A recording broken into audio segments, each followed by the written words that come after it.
Cinema நேயர்களுக்கு அன்பு வணக்கம். Welcome to MP3. இந்த ஷோல even if this love disappears to night அப்படிங்கிற ஒரு கொரியன் திரைப்படத்தினுடைய ரிவ்யூ தான் நம்ம பார்க்க போறோம்.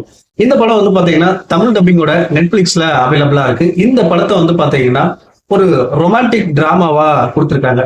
இந்த படத்தினுடைய கான்செப்ட் அப்படின்னு பாத்தீங்கன்னா, அதாவது பழைய விஷயங்கள் எல்லாம் மறக்கிறது அப்படின்னு இருக்கு இல்லையா, அந்த மாதிரியான ஒரு கான்செப்ட்ல கொண்டு போயிருப்பாங்க. அதாவது தமிழ்ல வந்த தீபாவளி, மூன்றாம் படை, அந்த மாதிரியான ஒரு கான்செப்ட்ல இந்த படத்தை கொண்டு போயிருப்பாங்க. அதாவது இந்த படத்தினுடைய ஆரம்பத்திலேயே வந்து பாத்தீங்கன்னா ஒரு ஆக்சிடென்ட்னால நம்ம நாயகிக்கு வந்து பாத்தீங்கன்னா பழைய விஷயங்கள் எல்லாமே மறந்து போகுது. அதாவது அன்னைக்கு நடக்கிற விஷயங்கள் எல்லாமே வந்து பாத்தீங்கன்னா அடுத்த நாள் அவங்களுக்கு மறந்து போகுது. அதை வந்து ஒரு நோட்ஸ்ல எழுதி வைக்கிறாங்க. அதை படிச்சாதான் அவங்களுக்கு ஞாபகம் இருக்கும். அந்த மாதிரியான ஒரு மெடிக்கல் கண்டிஷன் அவங்களுக்கு இருக்கு. சோ அப்படி இருக்கக்கூடிய ஒரு சூழ்நிலையில தன்னுடைய கிளாஸ்ல இருக்கக்கூடிய ஒரு பையனோட லவ் அப்படிங்கிறது ஏற்படுது. அந்த லவ் எப்படி போகுது அண்ட் அவங்களுக்கு இருக்கக்கூடிய அந்த மெடிக்கல் கண்டிஷன்னால என்ன மாதிரியான பிரச்சனைகள் வருது அண்ட் டுவர்ட்ஸ் எண்ட் அவங்க ரெண்டு பேரும் ஒண்ணு சேர்ந்தாங்களா இல்லையா அப்படிங்கறத இந்த படத்தினுடைய மீதி கதை.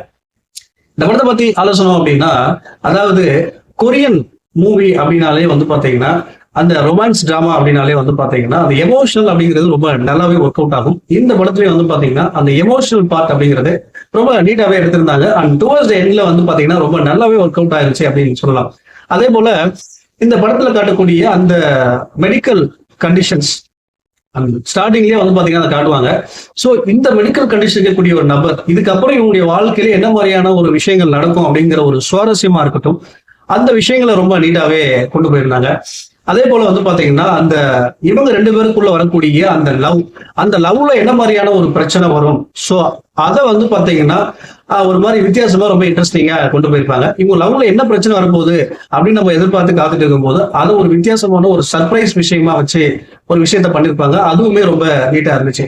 அதே போல அந்த ஹீரோயின் அவங்க கிட்ட வரக்கூடிய அந்த காட்சிகள், மேக்கிங் எல்லாமே ரொம்ப சூப்பரா பண்ணியிருந்தாங்க. ஆனா அந்த லவ் போர்ஷன்ஸ் அப்படிங்கிறது ரொம்ப ஒரு மாதிரி இழுத்துட்டாங்களோ அப்படிங்கிற மாதிரி தோணுச்சு.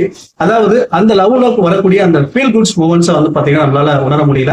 அதை இன்னும் கொஞ்சம் பெட்டரா பண்ணிருக்கலாம் அப்படிங்கிற மாதிரி எனக்கு தோணுச்சு. மொத்தத்தில் ஓவராலா வந்து பாத்தீங்கன்னா ஒரு டீசென்டான ரொமான்டிக் டிராமாவா இந்த படத்தை கொடுத்திருக்காங்க. ஒன்ஸ் ட்ரை பண்ணி வரக்கூடிய ஒரு படம் தான். அடல் கண்டென்ட் பொறுத்த வரைக்கும் வந்து பாத்தீங்கன்னா ஒரே ஒரு லிப் லாக் சீன்ஸ் இருக்கு. அதுக்கு ஏற்ற மாதிரி பிளான் பண்ணீங்க. இந்த படத்துக்கு MP3 கொடுக்குற ரேட்டிங் 5 to 2.5. அடுத்த வருஷத்துல சந்திக்கிறேன். நன்றி, வணக்கம்.